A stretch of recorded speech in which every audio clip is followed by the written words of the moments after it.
नमस्कार दोस्तों, आप देख रहे हैं द हिंद 24 न्यूज। भाजपा सभापति ने ममता बनर्जी को छलिया बताया, कहा कि ममता बनर्जी हिंदुओं से छल कर रही है, उन्हें रावण कहकर संबोधित किया। ममता बनर्जी नकली चोला पहनकर हिंदू बने फिर रही है। सभी हिंदुओं को अपने घर में हथियार रखना चाहिए। जब मुस्लिम हथियार रख सकते हैं तो हिंदू क्यों नहीं? हर एक हिंदुओं को अपनी रक्षा के लिए हथियार रखना जरूरी है, नहीं तो उनका धर्मांतरण करवा दिया जाएगा।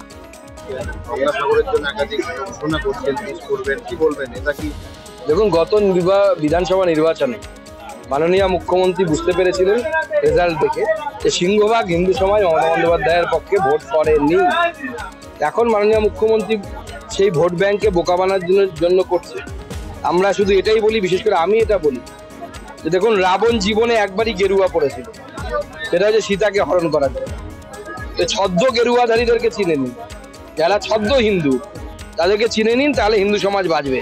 আর যদি রাবণ যেরকম গেরুয়া পরে সন্ন্যাসী হিসেবে বোকা বানিয়েছিল মা সীতাকে, সেরকম যদি মমতা বন্দ্যোপাধ্যায় হিন্দু সমাজকে বোকা বানায়, তাহলে সীতা হরণ হয়ে যাবে, সীতার অগ্নি পরীক্ষা হবে। তখন প্রত্যেক হিন্দু বাড়িতে অস্ত্র রাখা প্রয়োজন, কারণ প্রত্যেক বাড়িতে নিয়ম হচ্ছে, হিন্দুদের বাড়িতে আগে অস্ত্র ছিল। এই যে আমরা দশমীর দিন সমস্ত কিছু ধুয়ে আমরা রাখি, পুঁটি মাছ রাখি, কেউ কোথাও পুঁটি মাছ রাখে, কোথাও নিয়ম হচ্ছে ওখানে অস্ত্র রাখার নিয়ম ছিল।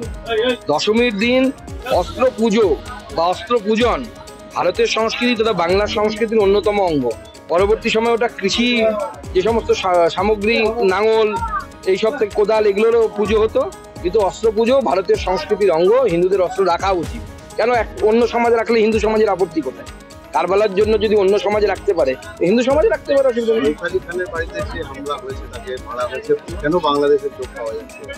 দিদির অনুপ্রেরণা তো নদিয়া দিয়ে ঢুকিয়ে তাকে চালান করে দিয়েছে।